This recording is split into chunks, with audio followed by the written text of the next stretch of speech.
Urban form and land use, densification, a sustainable solution to urban sprawl.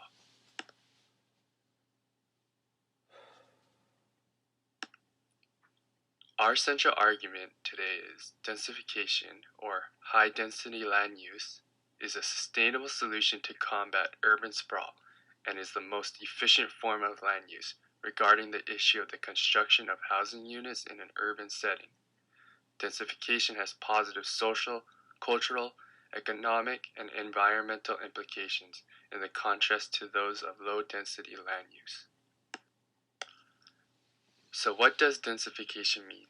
Well, according to Mark Roseland, the author of the course text, increasing the numbers of housing units or commercial facilities built per acre of land with the goal of increasing efficiency of land use and reducing the overall impact of growth.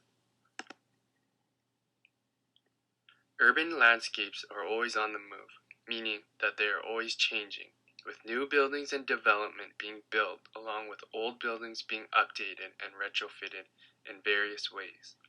Living in a finite world of resources, we together as a society need to find a solution to our growing demand of space and resources, and densification done in the right way is a solution.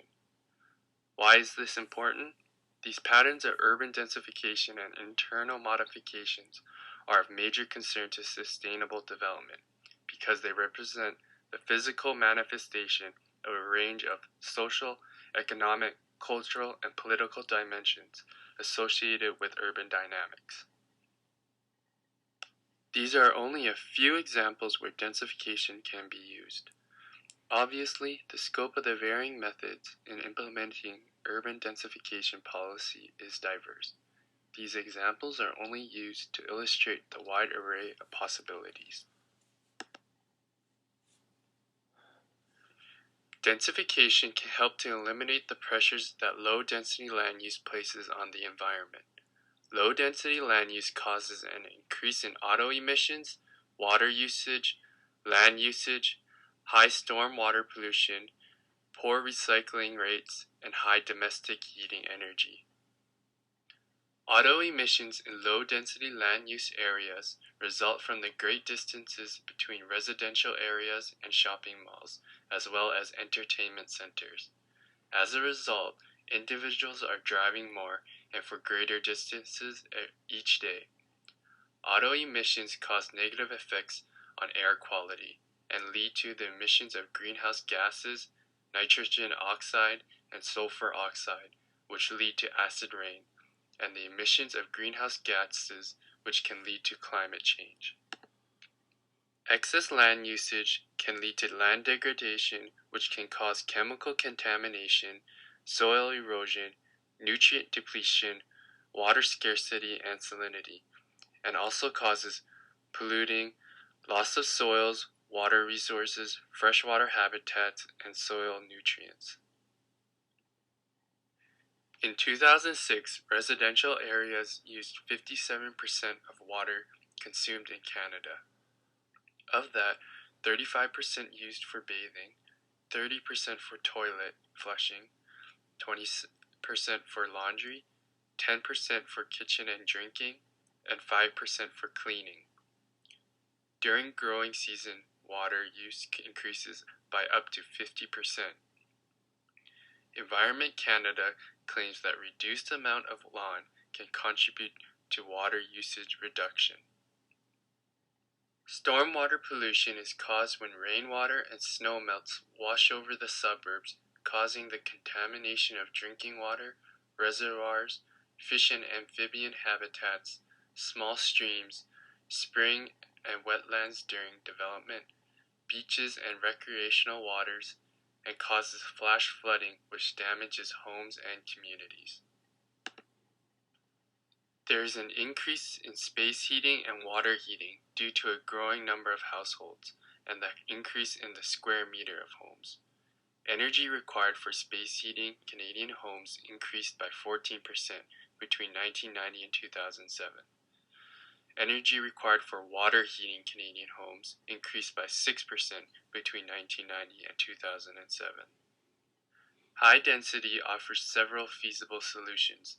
In Edinburgh, a 120-unit housing development program successfully implemented an auto-free community through the use of tree planting, use of recyclables, low technology processes, and the use of non-toxic materials. In Vancouver, through a program called Clouds of Change, worked through proximity planning, whereby central focus for city planning became an access by proximity rather than access by transportation. These are just a few examples of how high-density land use makes more efficient use of resources to construct environmentally sound communities that make better alternatives than their counterparts, low-density housing. Rosalind emphasizes that sprawl is the most expensive form of residential development in terms of economic costs, environmental costs, natural resource consumption, and many types of personal costs. Here's a list of some more specific and common economic effects of the conventional low-density land use from the past 50 years. High housing and rent costs, i.e. in Greater Victoria between 1978 and 1998, the price of a single-family home increased by approximately 400%. High social infrastructure costs. Per capita, gasoline consumption in US and parts of Canada are 4 times greater than in European cities. Unaffordable road and infrastructure maintenance costs. High physical infrastructure costs. And property taxes rise to pay for services and infrastructure for new developments. And here's a summary of the positive economic effects of high-density land use. Reduce the reliance on personal automobiles, saves on gas, insurance, and repair costs. Possibility to reduce tax rates applied to buildings, which make developing next to existing infrastructure more affordable. Reutilizing existing land can add a variety of mixed-rate housing. By extending infrastructure over shorter distances, service and tax costs are shared by more people. Culture has great influence on densification.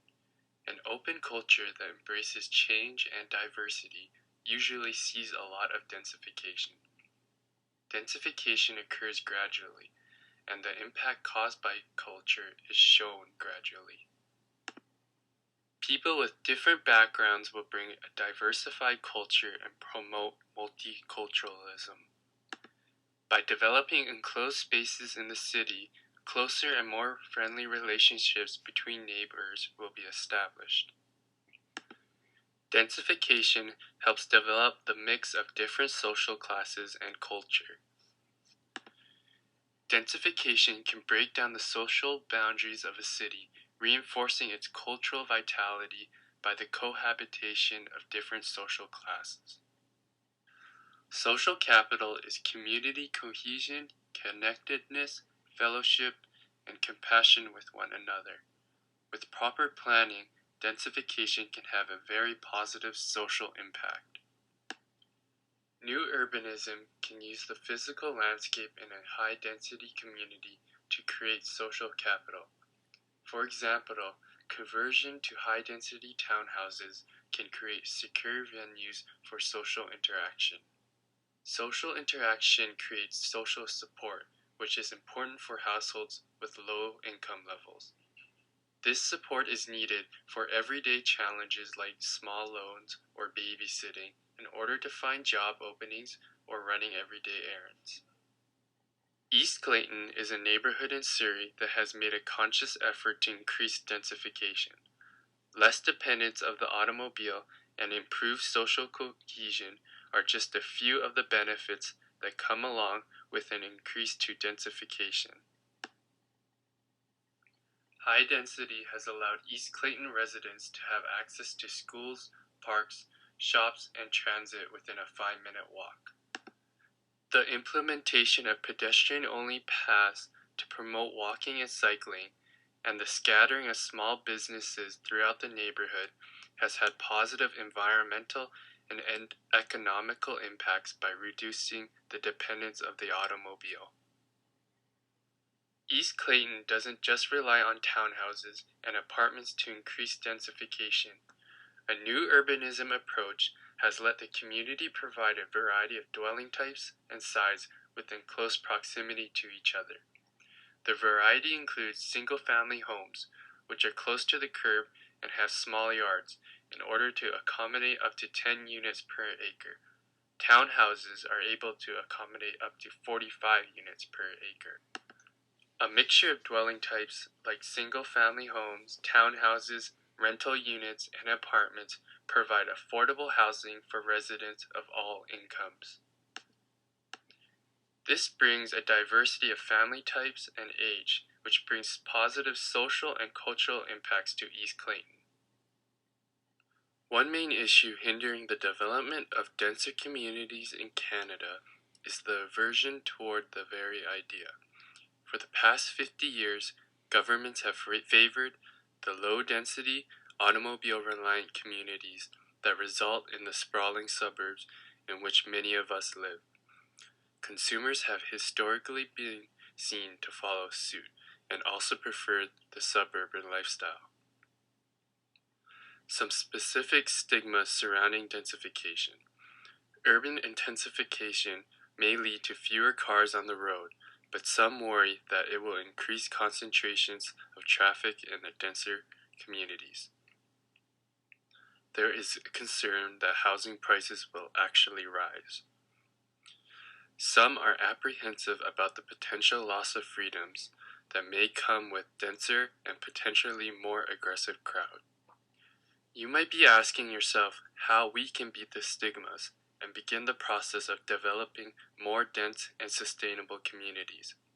First thing is, we need to encourage growth management techniques that increase overall quality of life by taking into account the true economic, social, and environmental costs and benefits of different types of development. Governments must be on board, i.e., by encouraging more effective land development and removing the conflicting incentives posed by policies such as artificially low gasoline prices.